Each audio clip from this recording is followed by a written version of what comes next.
YouTube? What's good? I'm not going to sit here and pretend that I just filmed like 10 minutes of footage and my head was just chopped off from the top of the screen. So I'm not going to sit here and pretend that didn't happen. Well, it did. Anyway, yeah, so as you can tell, we're going to get better at this YouTube stuff, okay? We're going to have to get better anyway. So if we want to sort of just build another audience, community, then obviously we're going to have to get better at this. So welcome. Hello, YouTube. My name's Luke. I am Kratos Physio. So I'm going to leave my sort of social media channels and what are they called these days? Handles. I'm going to leave those two on the screen or in the description box. So for those of you that do know me, yeah, I am a physiotherapist. And for those of you who don't know me, I'm a physiotherapist. So what we're going to do today, okay, we're going to speak and discuss what the YouTube channel is for, who it's for. We're going to go through a few Q&A questions as well down at the clinic. And then we are also going to run you through some Achilles tendon rehab exercises off the back of some of the Q&A section, okay? So we might as well just go head straight into this, okay? Do an introduction. I feel like I'm Lord Sugar here. I'm on a table, big table here, looking down the camera. You're fired. Terrible, terrible. But yeah, I feel like I'm Lord Sugar sat here. So these introductions and about me and everything like that, I feel like that, you know, that first day at school or university where you got a sticker on your chest. So we'll just try and keep it short and sweet, okay? I don't want to bore you too much. I've got a very boring life, so there's not much to discuss and talk about, okay? So might as well go straight into it. So I'm Luke, 29. I turned 30 in just over a month. So no grey hairs, still got my hairline, thank God, touch wood. So we're still moving, we're still going in that direction. I am from Suffolk, the most easterliest point in Great Britain actually, a town called Lowestoft. So my family still live there, but I currently live in Sheffield and I have done for like the last 8 or 9 years, okay? I am a physiotherapist. I did my first degree at the University of Lincoln doing sport development coaching.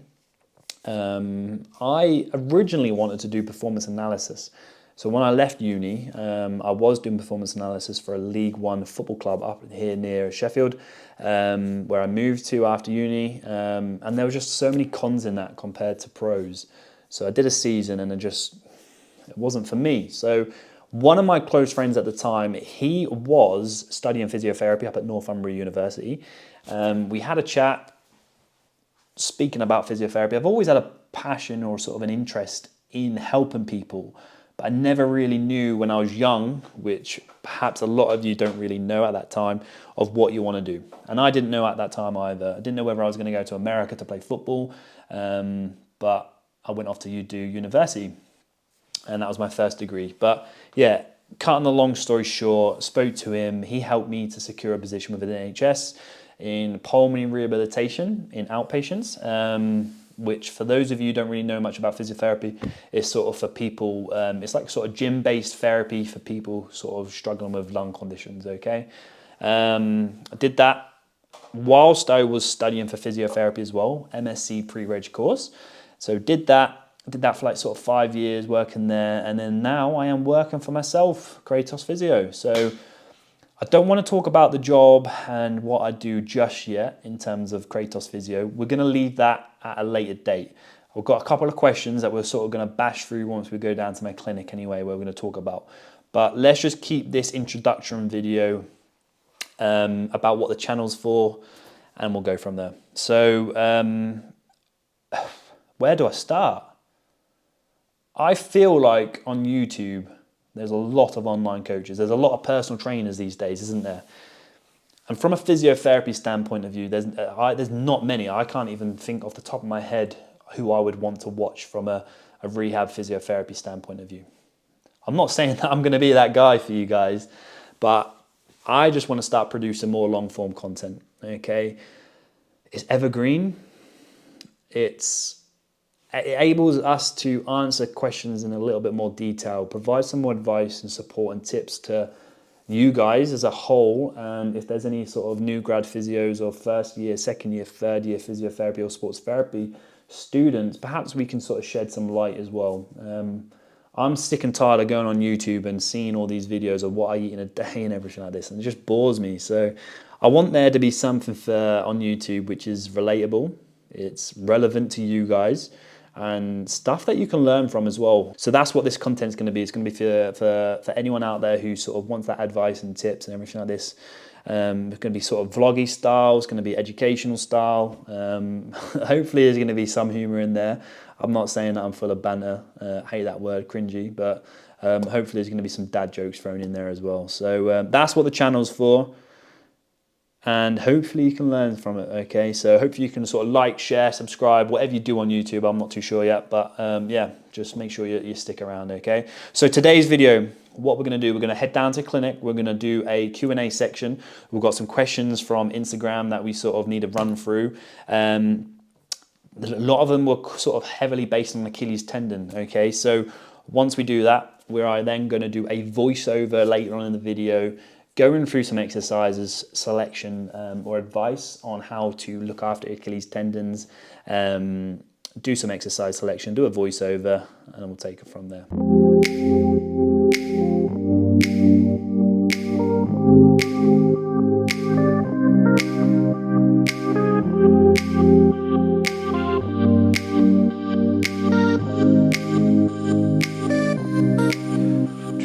Welcome guys, so this is the clinic. We're going to go through a couple of questions now. And then we'll give you some exercises for Achilles tendon, which ties into one of the questions actually.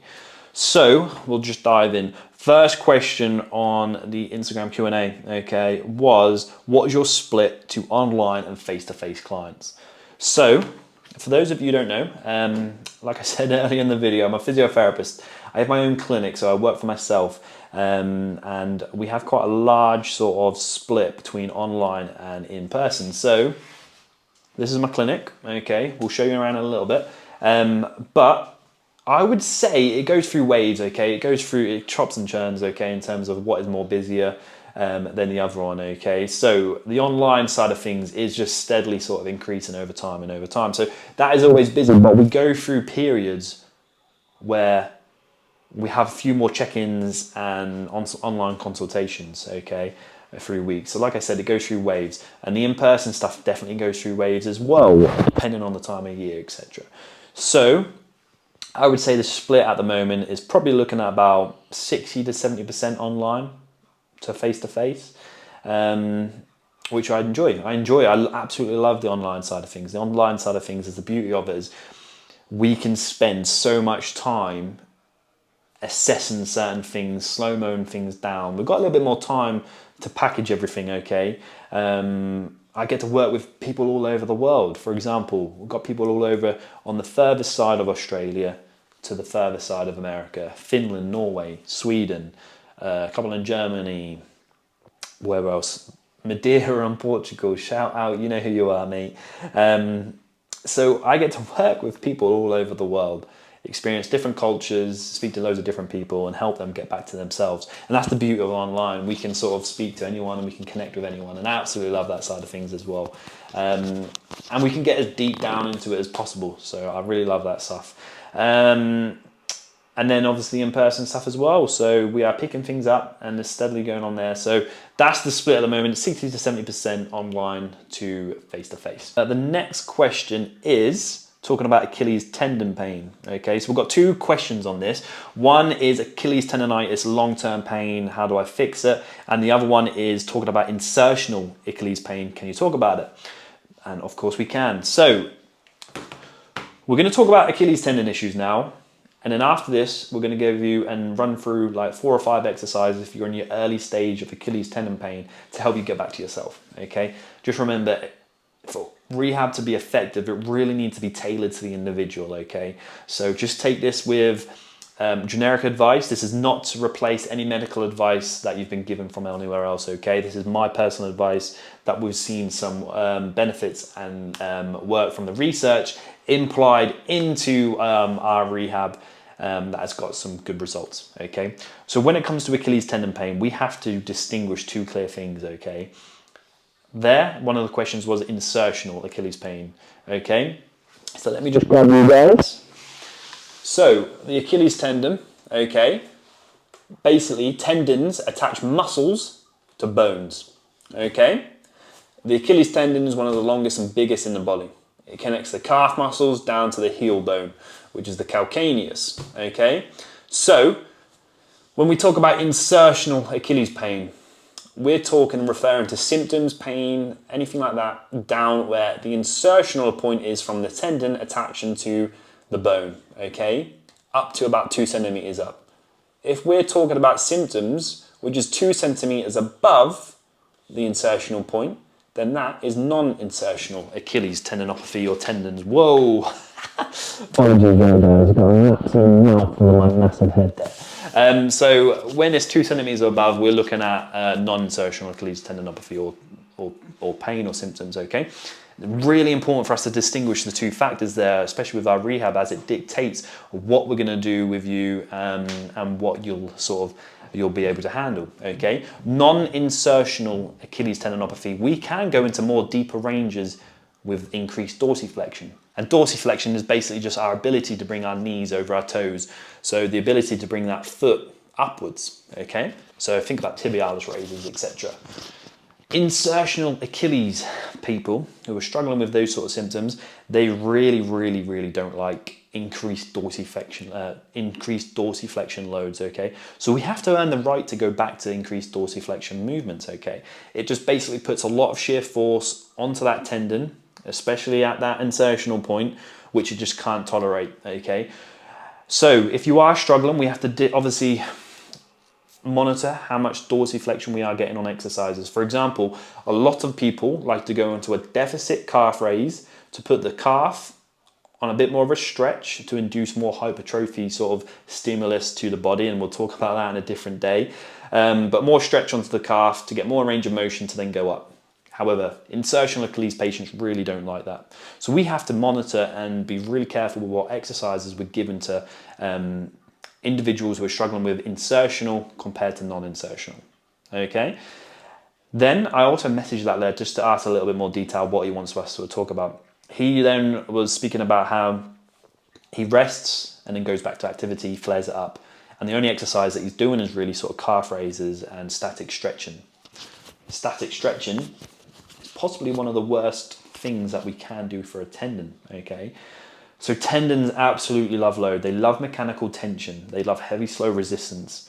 And that's the only way that we're going to induce sort of positive adaptations to the tissue to get it nicer, thicker, stronger, happier, healthier, and more resilient, and have a bit more of a tissue capacity of what it can handle, is through resistance training. It's through putting mechanical tension onto the tendon, okay? And that can come through the form of loads of different things. I keep looking at the camera, I keep looking at the screen rather than down at you guys, so apologies about that. That can come in different forms: isometric contractions, eccentric contractions, and concentric contractions. And to begin with, they really love the sort of heavy, slow resistance, okay? Obviously, we have to earn the right for that. But that will see our tendon improve in terms of, like I said, thicker, more resilient, stronger, happier, healthier, and being able to handle more loads, and we progressively overload that from there. So we have to begin with being really careful of the amount of load that we're putting through the tendon. Too much and we aggravate it and flare it up, which is perhaps what's happening in your case. Too little, we're not seeing the positive adaptations to tissue, which is what static stretching is. It's too little of a stimulus.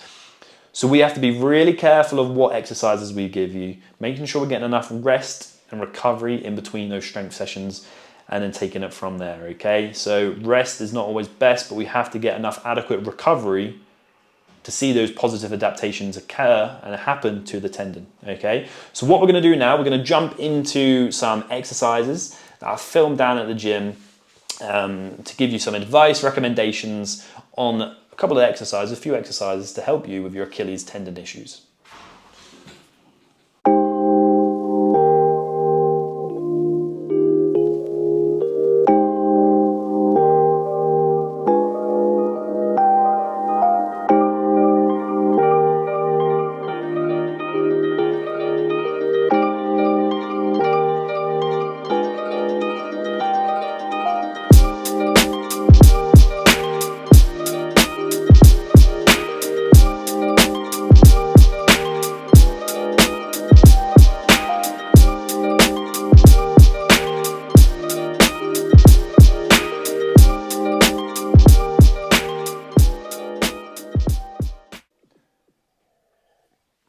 Yes, you too. So, voiceover explanation. Back in the day, I used to really love the old school Christian Guzman vibe. So, and I'm not saying these are going to be as good as him, but that's the vibe we're going for, okay?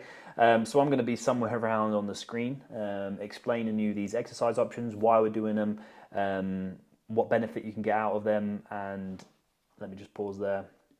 So yeah, why we're doing them, the benefit from them, why they're important for insertion Achilles pain, and then just go on a whim as well.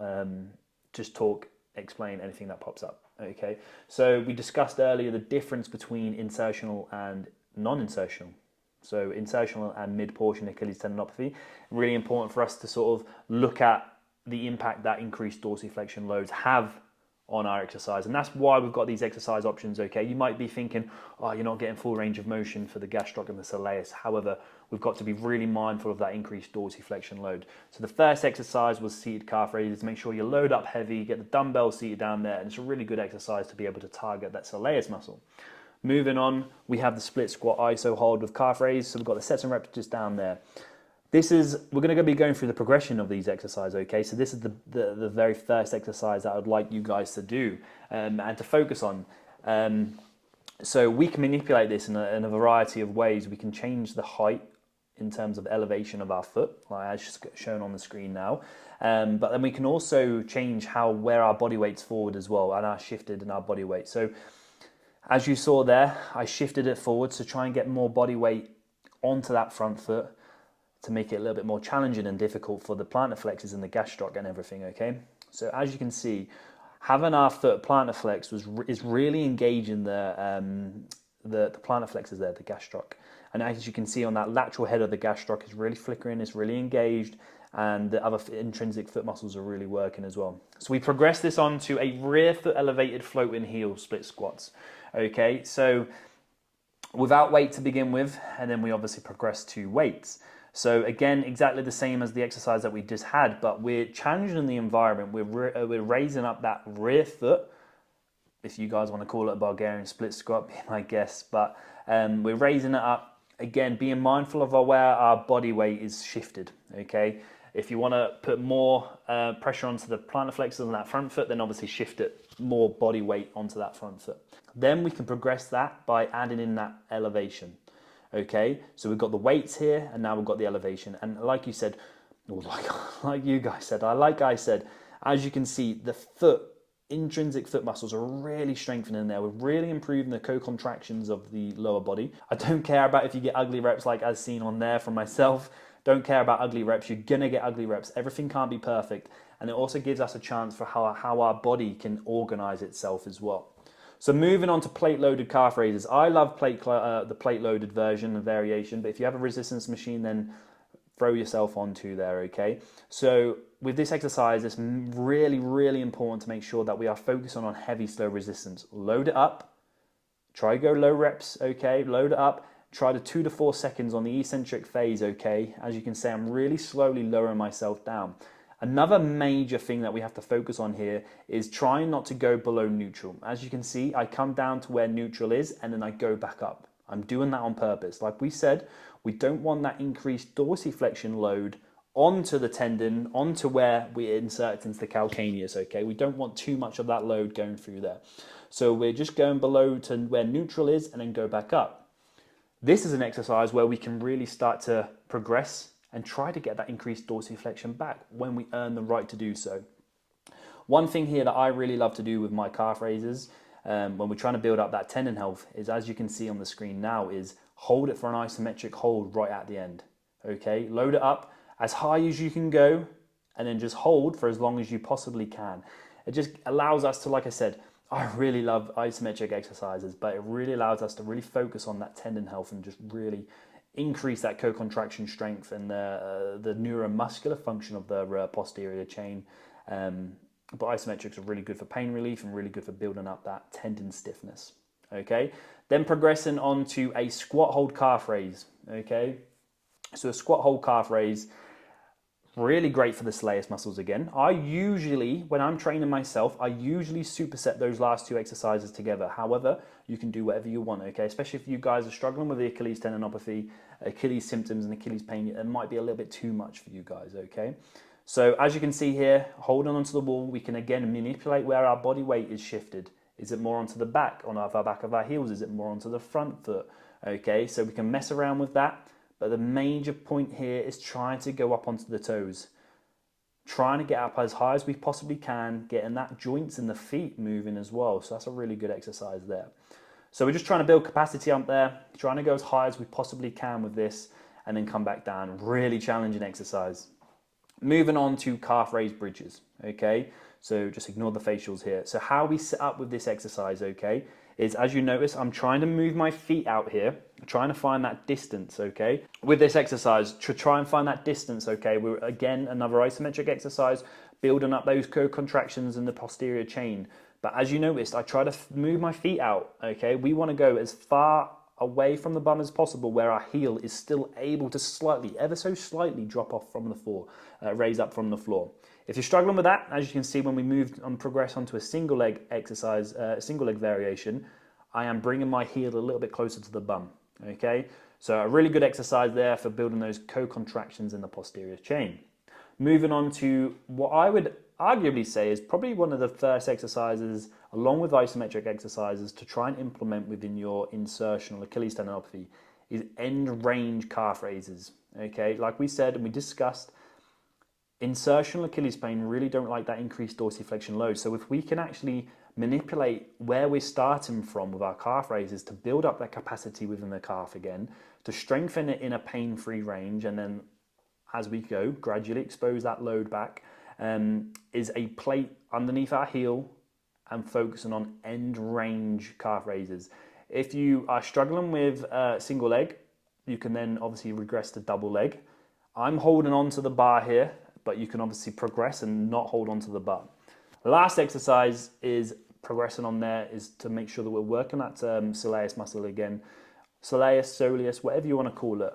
Tomato, I don't care. I'm not your English teacher, guys. But building capacity, making sure we're focusing on the soleus muscle, okay? One of the most neglected muscles within lower body training, okay? So we progress onto there and then just go on to, just bent knee, end range calf raises. Those two exercises, I would perhaps say, I know we didn't really sort of to say that we're going to go down into the sort of exercise order and exercise selection, but I would probably start off there. Okay, and that's it. So as you can tell, we're still getting used to this whole sort of YouTube stuff, okay? We're going to get a lot better on camera. I'm still getting used to talking to a camera wide setting and the voiceover explanation, but I hope you got a little bit of tips and pointers from there, a little bit of advice, why we're doing exercises, the intent behind them, okay? But we're looking here to try and build ankle stiffness, foot stiffness, tendon stiffness again. And this is sort of very early stage where we're trying to sort of get that tendon nice, healthy and strong again. We can then obviously progress to plyometrics and more return to sport athletic type movements, okay? But we're gonna sign off there. I don't know how you end these videos. I don't know whether we go like, give it a thumbs up, like, subscribe, save, share, whatever. I don't care what you guys do, but well, I do care, but I ain't got a clue how we're gonna out this, okay? So anyway, as you can tell, this is the sort of vibe what we're gonna go with these videos, okay? But they're gonna be very sort of vloggy to begin with. We're gonna try and get some exercise rehab selections and exercise options out there for you guys as well to focus on and work on and go from there. We're gonna do plenty of Q&As. I usually, if you're not following me on Instagram, I usually do post a weekly Q&A, so we can try and get on there. Any long form questions as well that you'd really like to sort of delve into, we're going to use it for YouTube as well. So first video. This is hopefully going to be the worst video we produce as well. Hopefully we get better from here. But yeah, thanks very much for watching. Comments in the below would be really appreciated. Trying to build a community out here for you guys, okay? So yeah, and if you're interested for anything like in terms of online rehab or anything like that, just reach out, the links below, and then we can have a discussion about where you're at and where you want to get at, okay? See you on the next one, guys.